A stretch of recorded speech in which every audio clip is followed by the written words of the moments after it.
Prime minister ने 15 अगस्त को हमारे इंडिपेंडेंस डे पर हमें एक तोहफा दिया दिवाली का, जीएसटी के रैशनलाइजेशन का। रेट्स का रैशनलाइजेशन नहीं है, उसके साथ साथ बहुत सारी और चीजें हैं जिससे जो जीएसटी गब्बर सिंह टैक्स बना हुआ था, इसको कैसे हम इसको गुड एंड सिंपल बनाने की तरफ जो मूव किया उन्होंने, और कल ही उन्होंने कैबिनेट के मंत्रियों की मीटिंग भी कर दी।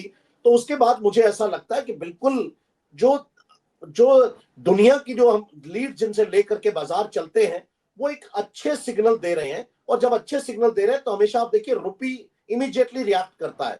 अगर आप बाकी करेंसीज के मुकाबले देखें तो रुपी गिरा नहीं है, तो जिस तरह से डॉलर पर उसका इफेक्ट है, तो हमें लगता है कि ये बहुत जल्दी जो है अच्छे उस पे रेट्स में आएगा। और मुझे लगता है कि रुपी स्ट्रांग होगा आने वाले कुछ समय में ही। थोड़ा सा इंतजार करना होगा, क्योंकि जिस तरह से बाजार चलेगा, जिसको हम देखते चले जाएंगे, तो मुझे लगता है कि ये वापस से जो है डॉलर पर इसका इंपैक्ट आएगा और रुपी बहुत स्ट्रेंथ पर जाएगा, क्योंकि रुपी की एक्सेप्टेबिलिटी भी बढ़ती जा रही है। आप देखिए यूपीआई जिस तरह से आगे जा रहा है सब चीजों को देखते हुए, तो आई थिंक एक करेंसी है जो पूरी दुनिया में एक्सेप्टेबल होती चली जा रही है। यूरोप में अब यूपीआई को ले गए हैं। हमारा क्रूड का जिसका मेन ट्रम्प साहब को जिसकी दिक्कत है कि रुपी ट्रेड है हमारा रशिया के साथ, जिस पर डॉलर ट्रेड नहीं है, तो वो उसका असर है। अभी कुछ समय के लिए इंतजार करना होगा, क्योंकि एक्सपोर्ट रुका है भाई टैरिफ की वजह से। जैसे ही एक्सपोर्ट वापस खुलता है तो हमें असर आएगा उसका। अब बढ़ते हैं हमारे अगले सेगमेंट की ओर, जहां पे हम बात करेंगे द न्यूज ऑन टॉप, यानी कौन सी ऐसी खबर है जो अभी फिलहाल काफी ज्यादा टॉप पर चल रही है। और जिस तरीके से हमने देखा कि अब जीएसटी स्लैब्स में बदलाव आ रहा है, वो 4 स्लैब से घटकर अब 2 स्लैब में जा रहा है। तो सर, सबसे पहला सवाल तो लोग अब यही पूछना चाहेंगे कि ये जो स्लैब्स घटे हैं अब जीएसटी को लेकर, और जिसमें कहें तो एक हरियाली भी देखने को मिली है, एक लोगों में उत्साह बढ़ा है, मार्केट अच्छे से खुला है, तो ऐसे में अब अगर इसकी बात की जाए तो पहले तो पॉजिटिव इम्पैक्ट की हम बात कर लेते हैं कि मार्केट पे, हमारे इंडियन मार्केट पे इसका पॉजिटिव इम्पैक्ट क्या देखने को मिलेगा। देखिए पॉजिटिव इम्पैक्ट में सबसे बड़ा तो जीएसटी का जो स्लैब्स घटा करके वन नेशन वन टैक्स की बात हुई थी। वन नेशन वन टैक्स में अभी भी 5 स्लैब्स हैं, उसके बाद सेस भी लगता है। तो सबसे ज्यादा एफएमसीजी जो आइटम्स हैं आपकी, जो डेली कंजम्पशन की आइटम है, क्योंकि 12% में आप ध्यान से देखेंगे तो ज्यादातर आइटम्स जो है वो आपकी डेली कंजम्पशन की है, उसको 5% के स्लैब में लाने की बात हुई है। लेकिन उसके साथ साथ ऐसी भी खबर आ रही है, जो राइटर से खबर आई थी, कि कुछ आइटम्स जो है 18% की तरफ भी शिफ्ट हो सकती है, क्योंकि 12% का स्लैब अबॉलिश कर दिया जाएगा।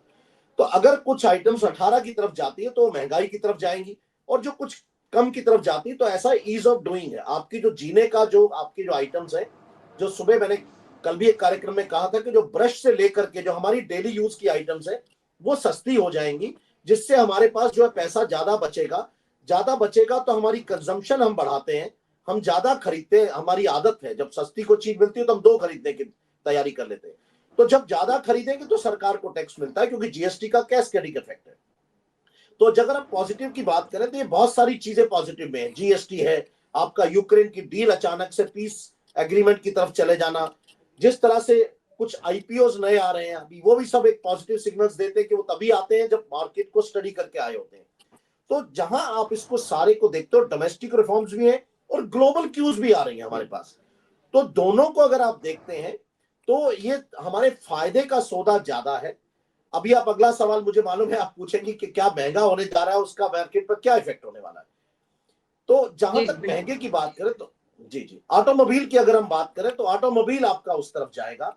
जी सर, अगर आप एक बार ये दोबारा हमको समझा पाए, जो ऑटोमोबाइल सेक्टर का आप बात कर रहे हैं कि ये थोड़ा सा राइज होने की आप बात कर रहे हैं कि ये अब इस सेक्टर को थोड़ा सा ऑन द राइज हम देख सकते हैं आफ्टर दिस स्लैब।